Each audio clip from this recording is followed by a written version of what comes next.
Bueno, vamos a empezar ahora la clase que corresponde al curso de Historia. Vamos a trabajar esta semana número 10, la parte que corresponde a Historia del Perú. Vamos a empezar por el tema titulado Las Reformas Borbónicas.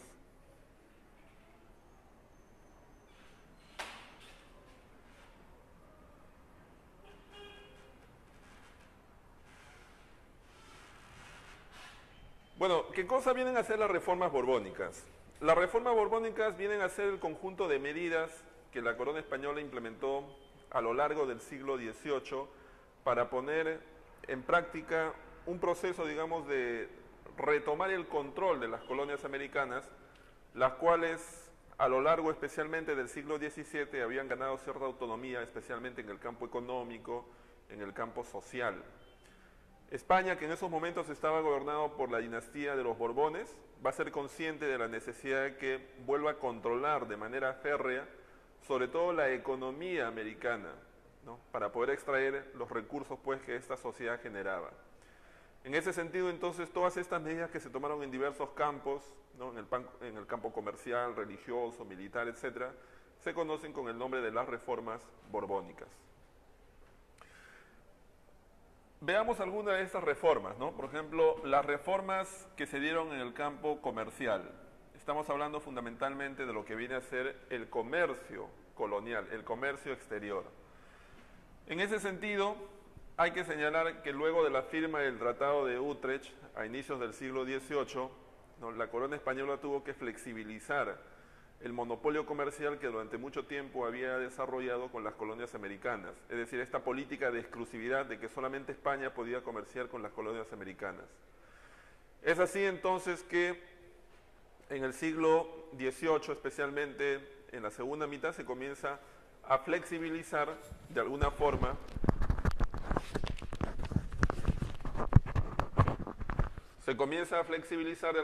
el tema pues de la política comercial, ¿no?, que va a culminar con la promulgación el año 1778 de lo que se denomina el libre comercio, ¿no?, mediante el cual 22 puertos en América y 13 puertos en España van a poder comerciar libremente de ellos, lo cual culmina con el monopolio de puertos como el Callao, Veracruz, Sevilla, Cádiz, que hasta ese momento habían tenido la exclusividad. Antes de que se diera el libre comercio en 1778, se habían ensayado otras medidas. Por ejemplo, en 1713 se había decretado el libre permiso y en 1735 se habría decretado el libre, el navío de registro. Pero estas medidas no bastaron y por eso pues en 1778 se tuvo que decretar el libre comercio, que no significa que España dejó de lado su monopolio respecto al comercio con América.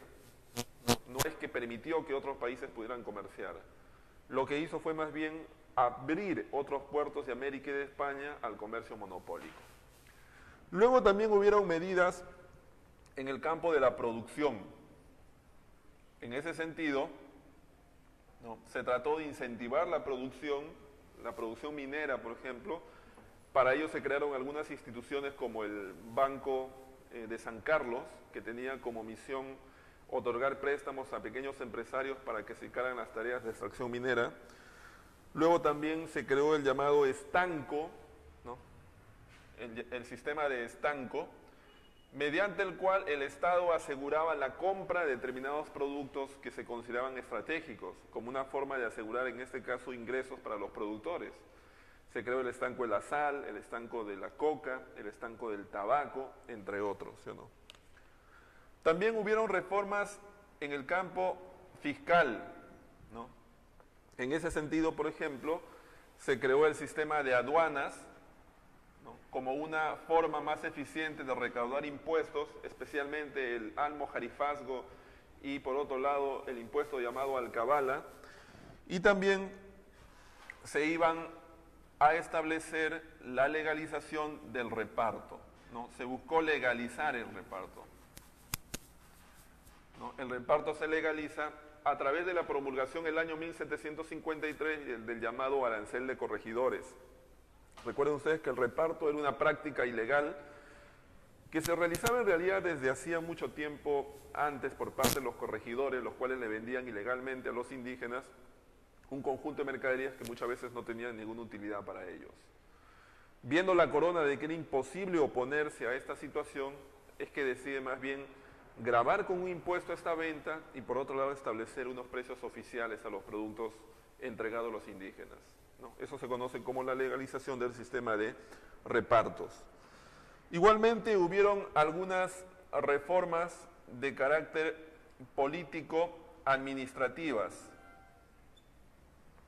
¿no?, mediante las cuales se buscó hacer más eficiente, ¿no?, la administración de los territorios coloniales por parte de España. En ese sentido, por ejemplo, se crearon las llamadas intendencias, que reemplazaron a los antiguos corregimientos. Luego también se crearon las llamadas capitanías generales, como por ejemplo la Capitanía General de Chile, la Capitanía General de Venezuela, y finalmente se crearon dos nuevos virreinatos, ¿no?, que en este caso vienen a ser los virreinatos de Nueva Granada y del Río de la Plata, ¿no? Fueron algunas de las medidas que se tomaron en el campo político-administrativo. También tenemos que se iban a desarrollar medidas en el campo militar, ¿no? En ese sentido, por ejemplo, se creó el ejército colonial, ¿no? Se creó el ejército colonial, el cual pues iba a tener su propio fuero judicial, se establecían 5 clases, ¿no?, de militares, todos, digamos, mediante un sistema de ascensos. Luego también a partir del año 1747 se comenzó la construcción del fuerte del Real Felipe, ¿no?, que hasta el día de hoy ustedes lo pueden ver en el Callao. Y también se comenzó la militarización de las zonas de Canta y de Huarochirí, aquí en Lima, como una forma, digamos, de mantener zonas estratégicas bajo el control de la milicia. Sin embargo, una de las medidas más polémicas que se tomaron se dieron en el campo religioso,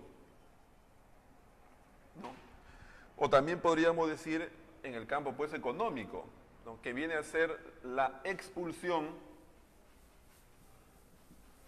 de los jesuitas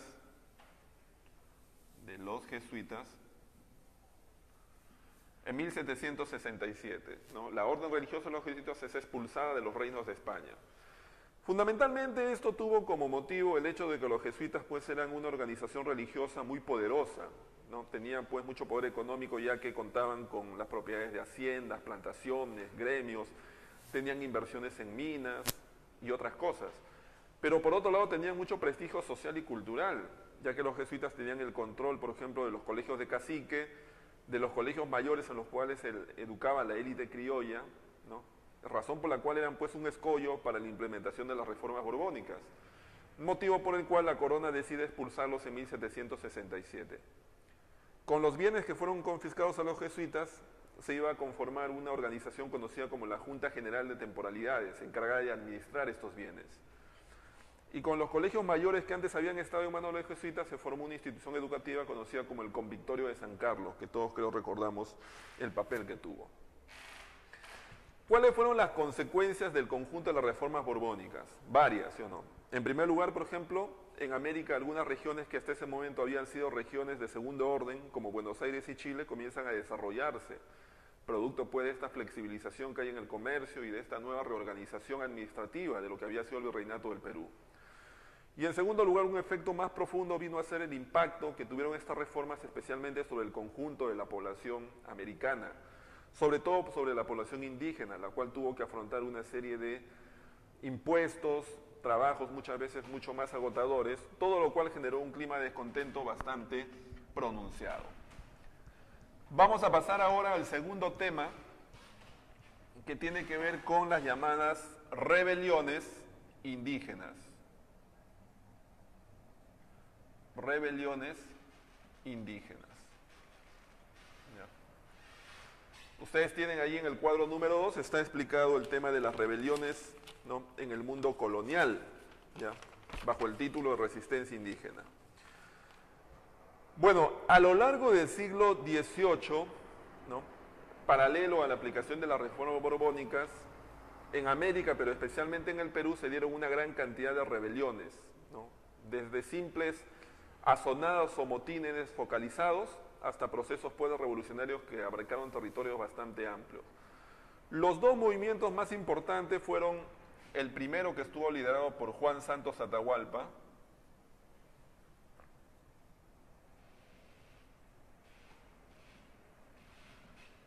y el segundo, que estuvo liderado por Túpac Amaru.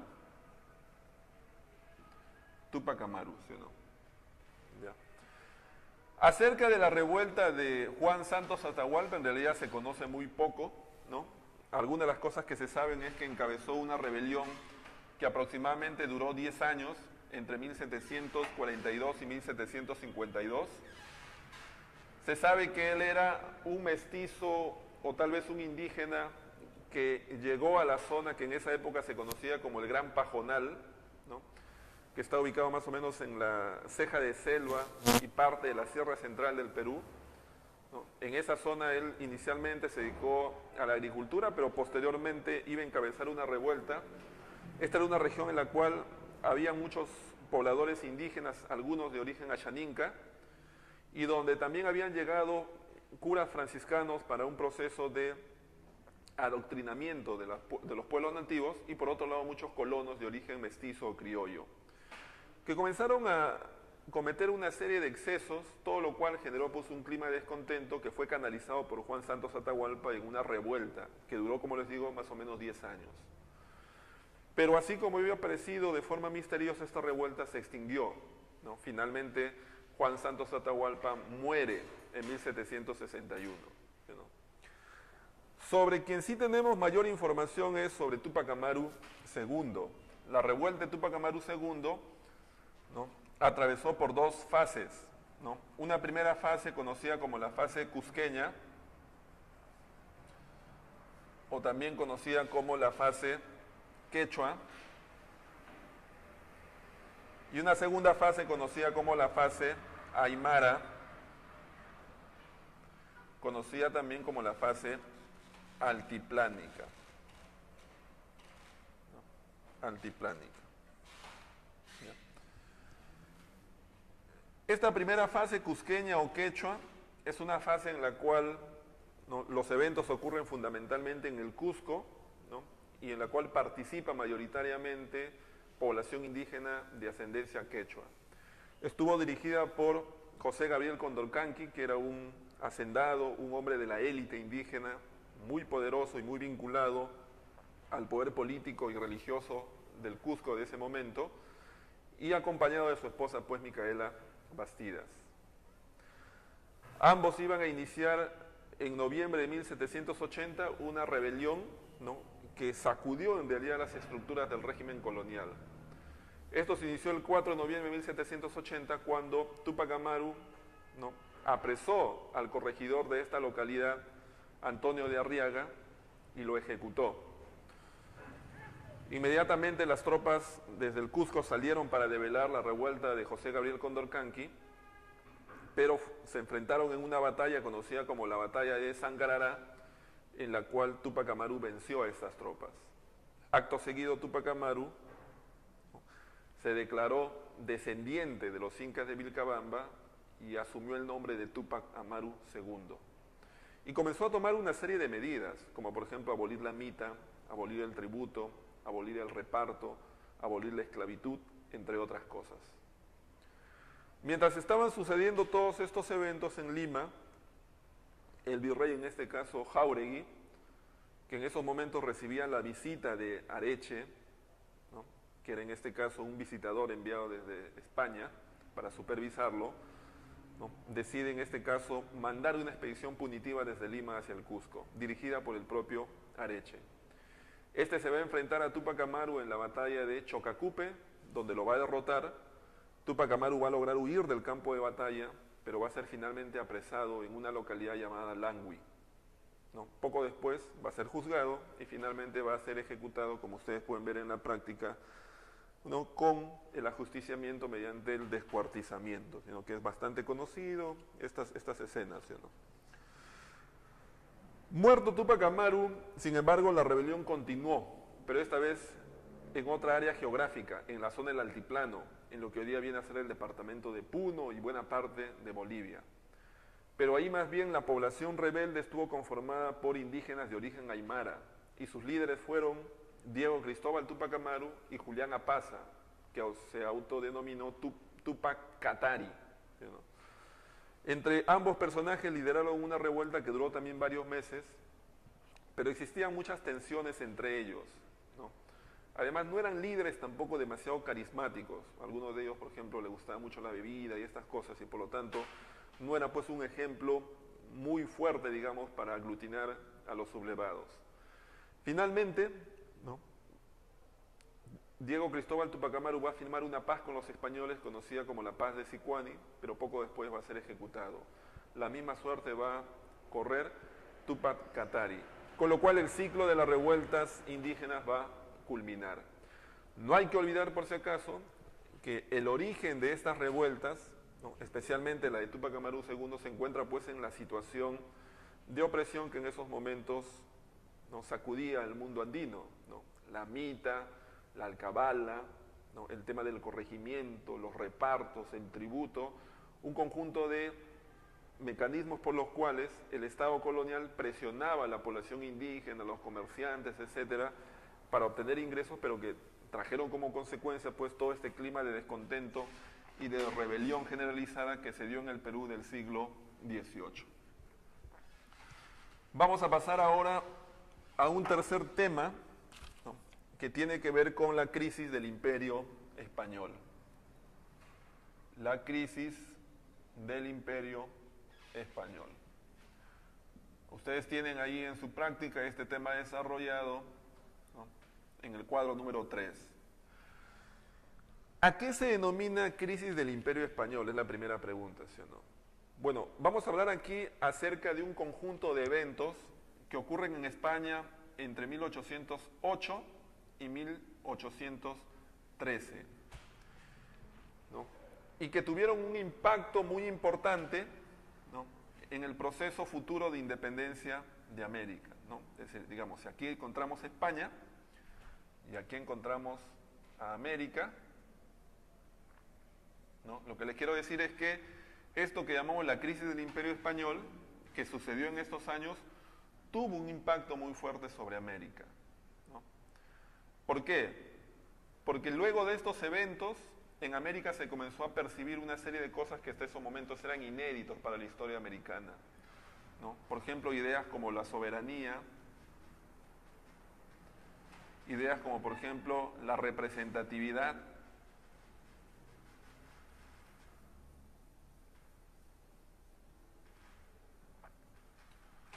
o por ejemplo, instituciones como las juntas, ¿no?, van a surgir pues en este contexto, y todo ello tuvo una repercusión en el proceso de independencia posterior en América, ¿no? Empecemos en todo caso. Ubiquemos el año 1808. ¿Qué ocurrió el año 1808? ¿No? Ocurrió en este caso la invasión de España por parte de los franceses, ¿no? Napoleón Bonaparte, recuerden ustedes, por aquellos años se encontraba peleando contra una serie de países europeos, y uno de los países que va a invadir en esos momentos es España. En 1808 el ejército francés ingresa a España.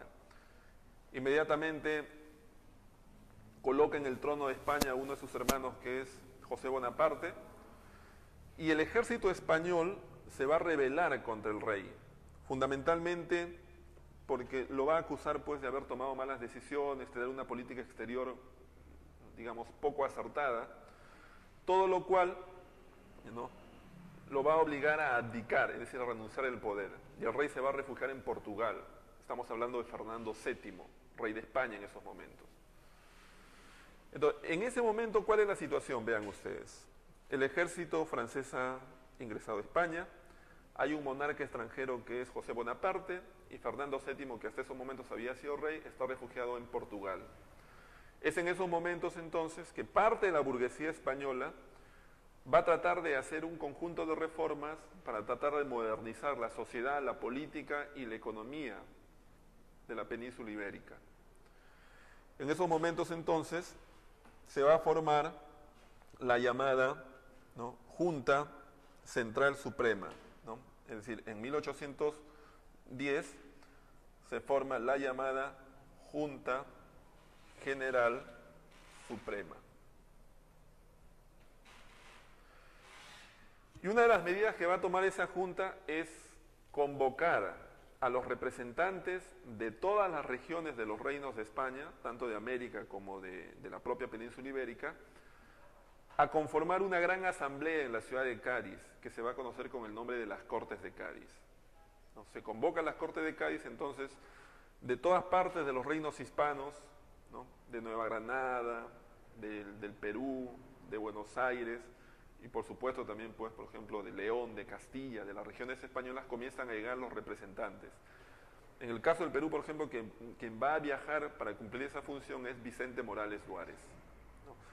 Van a llegar a España y en ese sentido van a elaborar una constitución conocida como la Constitución Liberal de 1812, ¿no? Entonces, en 1812 se termina la elaboración de la Constitución Liberal, ¿no? ¿Cuáles eran o cuáles fueron algunas de las medidas que la Junta Suprema tomó? Por ejemplo, la primera fue la convocatoria a las Cortes de Cádiz. La segunda vino a ser la abolición del tributo, la abolición de la mita y la declaración de la igualdad entre los criollos americanos y los españoles. ¿Cuáles eran algunas de las cosas que la Constitución Liberal había establecido, ¿no? Fueron, por ejemplo, esta idea de que la soberanía reside en el pueblo, de que, en este caso, la nación es una sola, ¿no? No hay una nación americana y una nación española, para ellos la nación era una sola. Por otro lado, que la nación no es patrimonio de una persona, por más que sea monarca, sino es un patrimonio, ¿no?, del conjunto de la población. Y finalmente el tema de la libertad de imprenta, es decir, la libertad de poder expresar, ¿no?, opiniones sobre una serie de asuntos públicos. Pero tanto las decisiones de la Junta General Suprema como la Constitución y su contenido quedaron en el papel, ¿no? Muchas de estas cosas, si bien se elaboraron y se promulgaron, no llegaron a aplicarse. ¿Por qué razón? Porque el año 1813 los franceses se retiraron de España, Fernando VII volvió, ¿no?, con lo cual se derogó la Constitución Liberal y se comenzó a implementar una política conservadora, una política de carácter aristocrático, ¿no?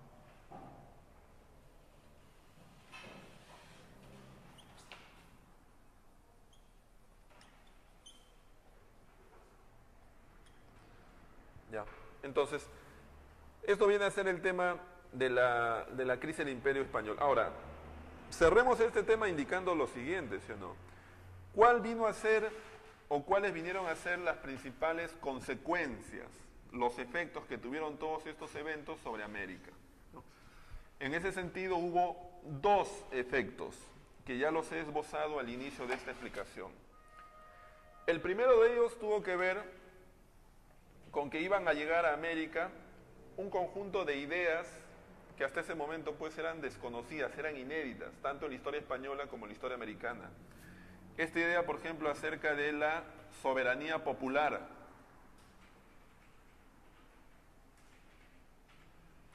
Esta idea en torno a la nación como depositaria, en este caso, de la legitimidad. Esta idea acerca de la representatividad.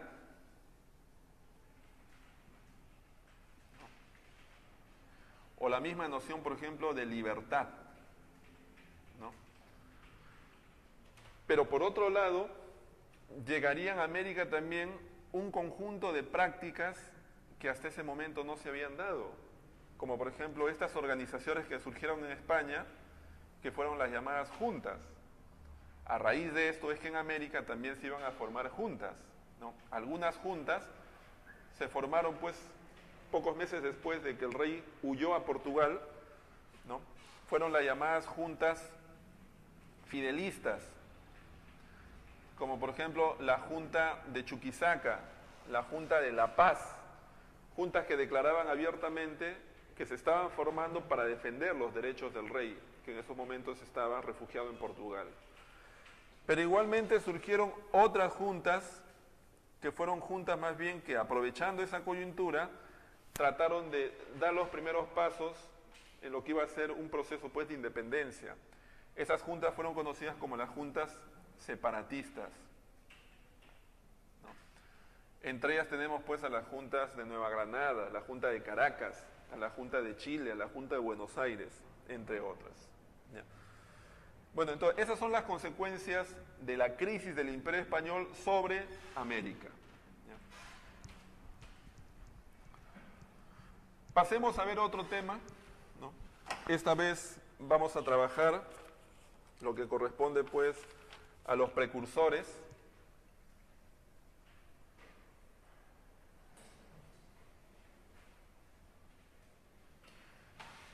¿Quiénes vienen a ser los precursores? ¿No?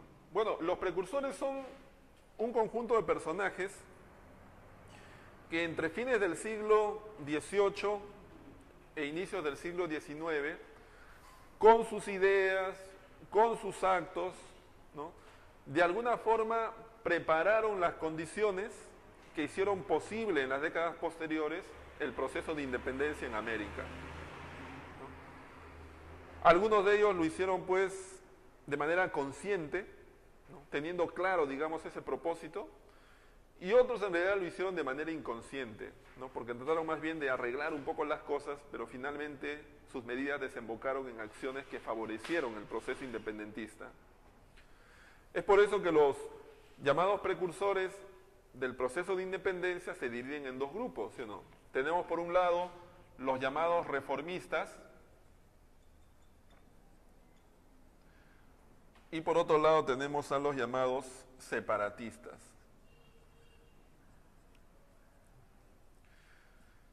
¿Quiénes eran los reformistas? Bueno, los reformistas eran aquellos pues que pensaban que con una serie de cambios, con una serie de modificaciones, se podía mejorar esta relación tensa ya por aquellos años entre España y América, ¿no?, y que no era necesario en este caso la ruptura del vínculo colonial.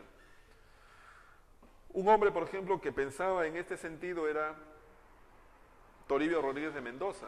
Él fue rector del Convictorio de San Carlos, que era la institución que había surgido cuando se aglutinaron todos los colegios mayores en Lima y se creó el Convictorio de San Carlos. Fue nombrado rector de esta universidad y, estando en el cargo, trató de hacer una serie de innovaciones.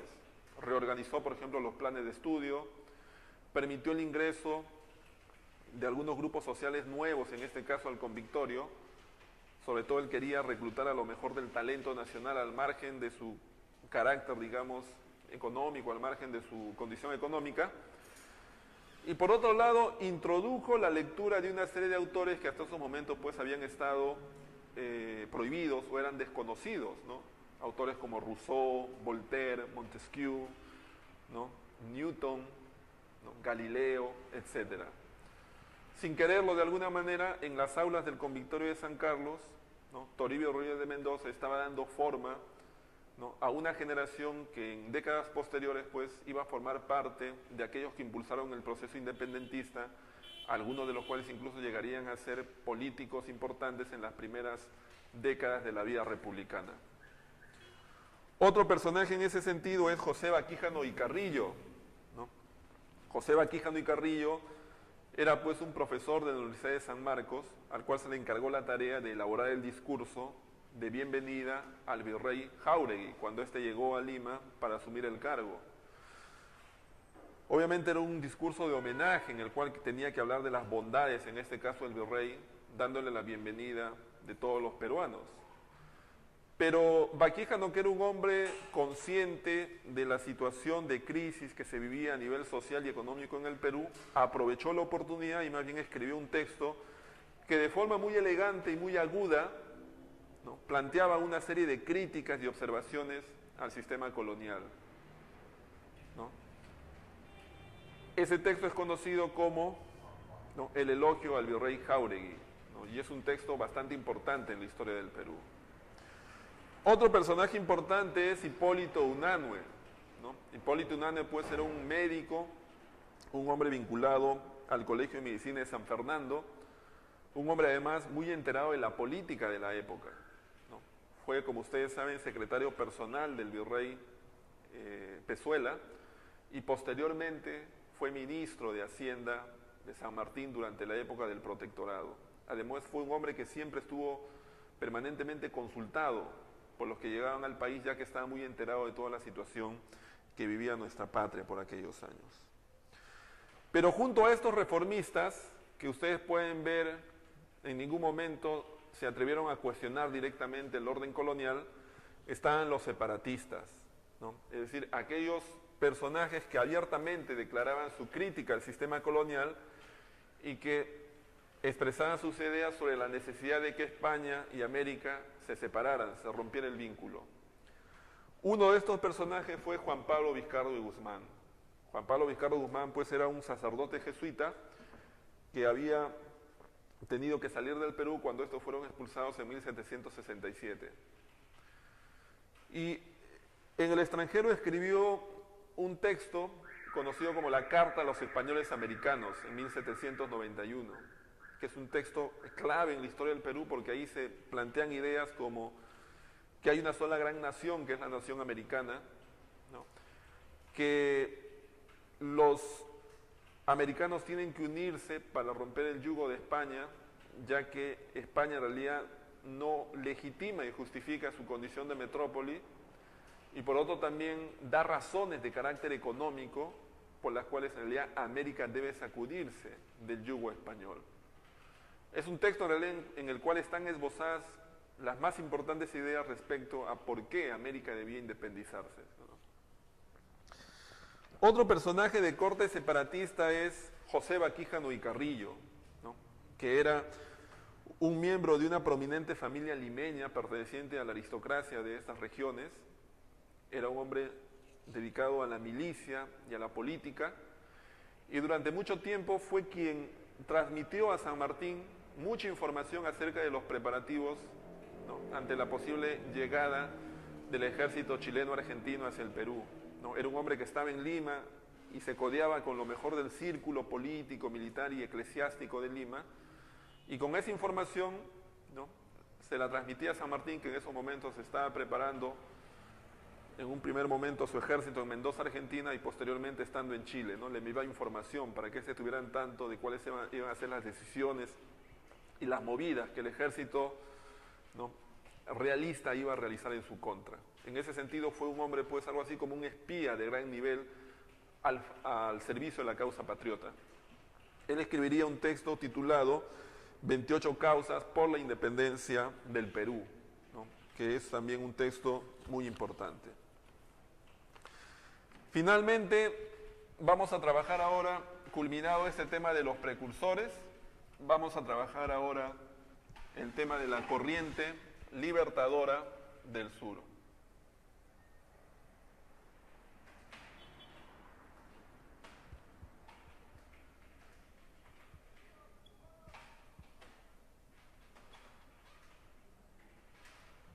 La llamada corriente libertadora del sur. A ver, vamos a ubicarnos primeramente en el continente americano, ¿ya? Ubiquemos aquí en el continente americano, ¿ya? A ver, más o menos, pues, ahí está el continente americano, ¿sí o no? Y vamos a señalar lo siguiente, vean.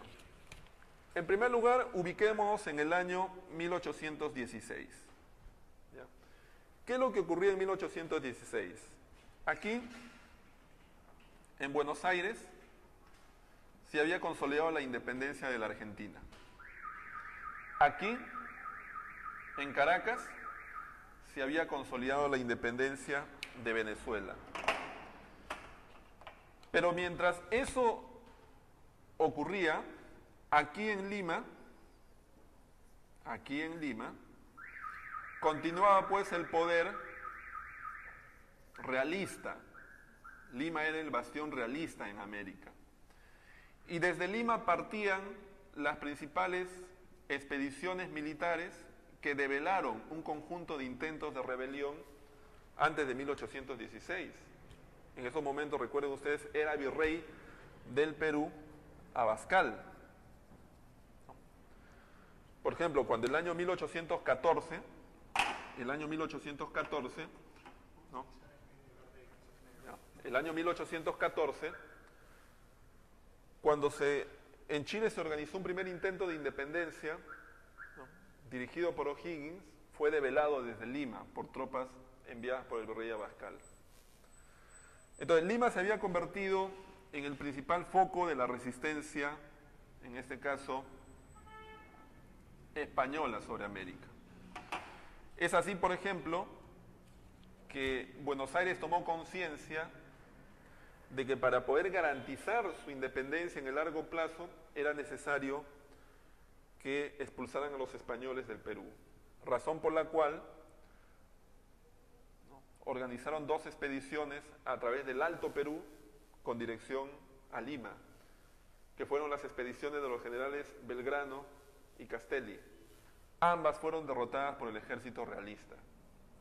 En esos momentos entonces surgió la idea, ¿no?, por parte de San Martín de organizar en realidad un ejército acá en la zona de Mendoza, atravesar los Andes, derrotar a los españoles en Chile, luego llevar el ejército por mar hasta la costa central del Perú y de ahí iniciar pues el proceso de independencia del Perú.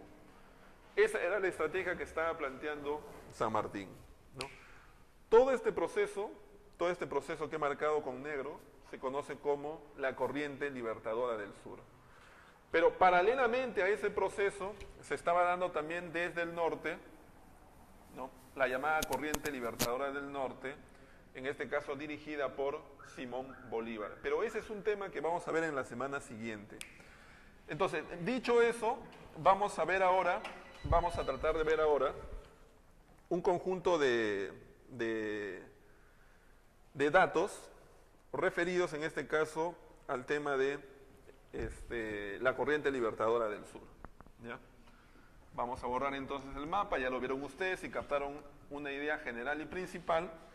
Ahora vamos a ver el tema de la corriente libertadora del sur, ¿ya? Bueno, empecemos. 1817, 1818, 1820, 1821, 1822, ¿ya? A ver, en todos esos años ocurren algunos eventos importantes, ¿ya? Vamos a señalar aquí sobre todo el tema de algunos eventos claves, ¿sí o no? No nos interesa tanto el mes, el día, sino sobre todo la secuencia que se da entre estos acontecimientos. Por ejemplo, en 1817 ocurre el cruce de los Andes por parte del ejército sanmartiniano que se había pues preparado en Mendoza, Argentina, ¿no? Ese mismo año, españoles y argentinos se enfrentan en la llamada batalla de Chacabuco, ¿no?, en la cual San Martín derrota al ejército español, ¿ya? Pero el ejército español no estaba derrotado totalmente. Es así que en 1818 hay una segunda batalla conocida como la batalla de Cancha Rayada,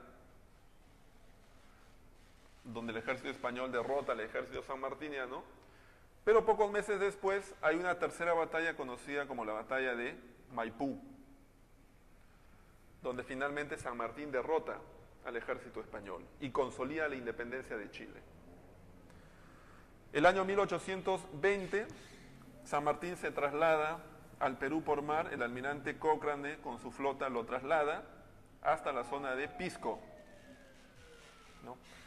Estando en Pisco, San Martín decide intentar una primera negociación con los españoles, que se conoce con el nombre de la Conferencia de Miraflores. En esos momentos era virrey del Perú quien, en este caso el virrey Pezuela. No conversan directamente San Martín y Pezuela, sino ambos mandan a sus representantes que negocian en Miraflores, no se ponen de acuerdo, fracasa esta conversación y por lo tanto San Martín decide enviar una parte de su ejército a la Sierra Central del Perú para, digamos, hostigar a diversos batallones españoles que se encontraban en esta región. Es así entonces que se va a dar lo que se conoce como el motín de Aznaspuquio, ¿no? El llamado motín de Aznaspuquio, que es el golpe de Estado que le va a dar un general de español llamado La Serna al virrey Pezuela. Entonces La Serna asume el poder.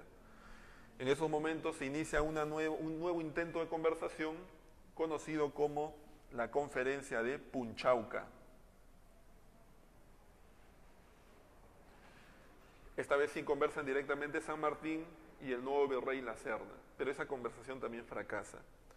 En esos momentos entonces los españoles salen de Lima, se van a refugiar en Cusco, van a establecer su cuartel general y San Martín ingresa a Lima y el 28 de julio de 1821 se declara la independencia.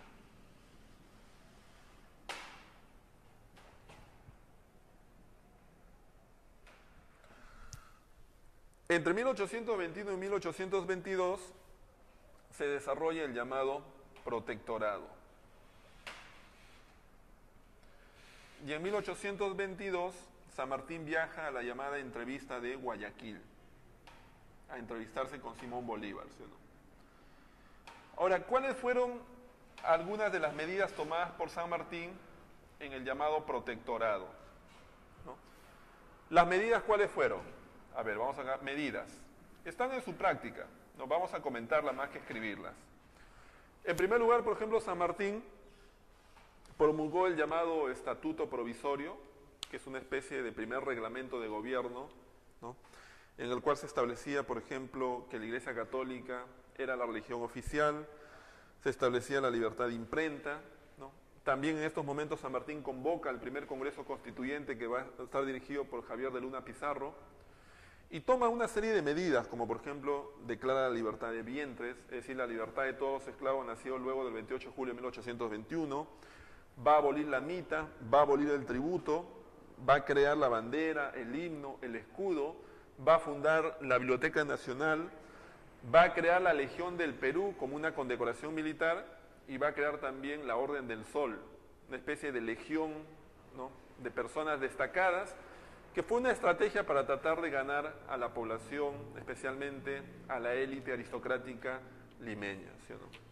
Entonces, eso viene a ser el tema de la corriente libertadora del sur, ¿sí o no? Vamos a dar las claves ahora de la práctica, ¿no? Vamos a borrar acá esto.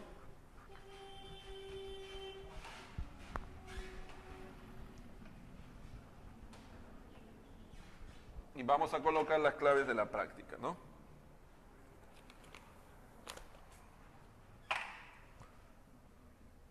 A ver, son 5 preguntas. En la pregunta número 1, la clave es la C de casa. En la 2 también es la C de casa. En la 3 es la A. En la 4 es la E. Y en la 5 también es la letra E, ¿no? Entonces, eso viene a ser la clase de la semana número 10, ¿no? Eso es fundamentalmente todo por el día de hoy. Gracias.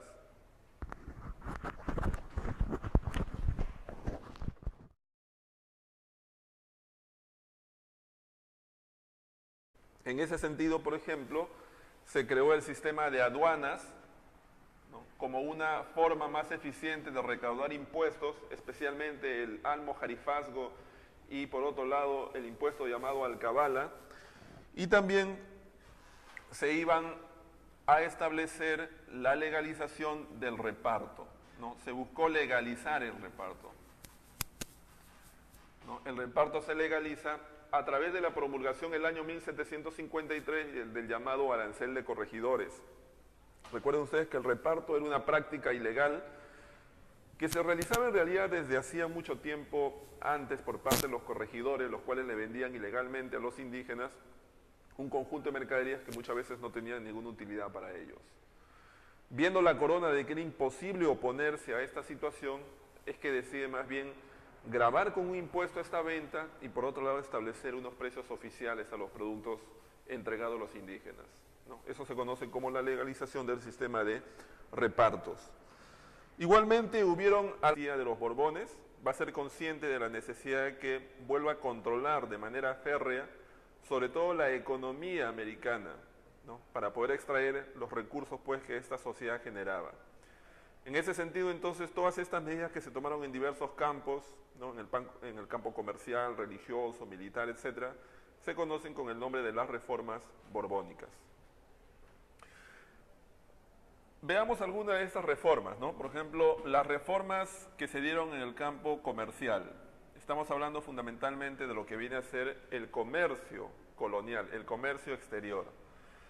En ese sentido, hay que señalar que luego de la firma del Tratado de Utrecht, a inicios del siglo XVIII, ¿no? La corona española tuvo que flexibilizar el monopolio comercial que durante mucho tiempo había desarrollado con las colonias americanas. Es decir, esta política de exclusividad de que solamente España podía comerciar con las colonias americanas.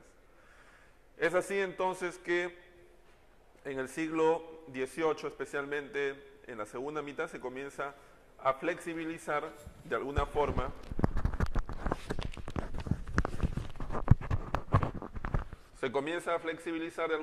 el tema pues de la política comercial, ¿no? Que va a culminar con la promulgación el año 1778 de lo que se denomina el libre comercio,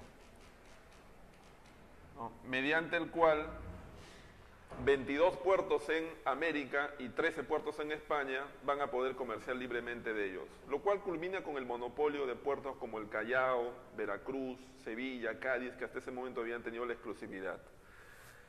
Antes de que se diera el libre comercio en 1778, se habían ensayado otras medidas. Por ejemplo, en 1713 se había decretado el libre permiso y en 1735 se había decretado el libre, el navío de registro. Pero estas medidas no bastaron y por eso pues en 1778 se tuvo que decretar el libre comercio, que no significa que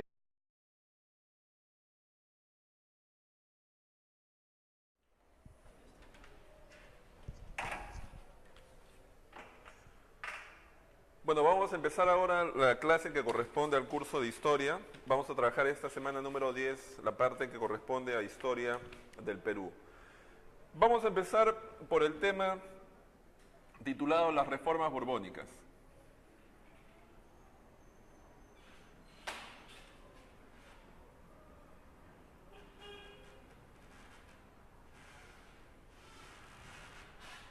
Bueno, ¿qué cosa vienen a ser las reformas borbónicas? Las reformas borbónicas vienen a ser el conjunto de medidas que la corona española implementó a lo largo del siglo XVIII para poner en práctica un proceso, digamos, de retomar el control de las colonias americanas, las cuales a lo largo especialmente del siglo XVII habían ganado cierta autonomía, especialmente en el campo económico, en el campo social. España, que en esos momentos estaba gobernado por la dinastía, España dejó de lado su monopolio respecto al comercio con América. No es que permitió que otros países pudieran comerciar. Lo que hizo fue más bien abrir otros puertos de América y de España al comercio monopólico. Luego también hubieron medidas en el campo de la producción. En ese sentido, ¿no? Se trató de incentivar la producción minera, por ejemplo. Para ello se crearon algunas instituciones como el Banco de San Carlos, que tenía como misión otorgar préstamos a pequeños empresarios para que se encarguen las tareas de extracción minera. Luego también se creó el llamado estanco, ¿no? el sistema de estanco, mediante el cual el Estado aseguraba la compra de determinados productos que se consideraban estratégicos, como una forma de asegurar en este caso ingresos para los productores. Se creó el estanco de la sal, el estanco de la coca, el estanco del tabaco, entre otros, ¿sí o no? También hubieron reformas en el campo fiscal.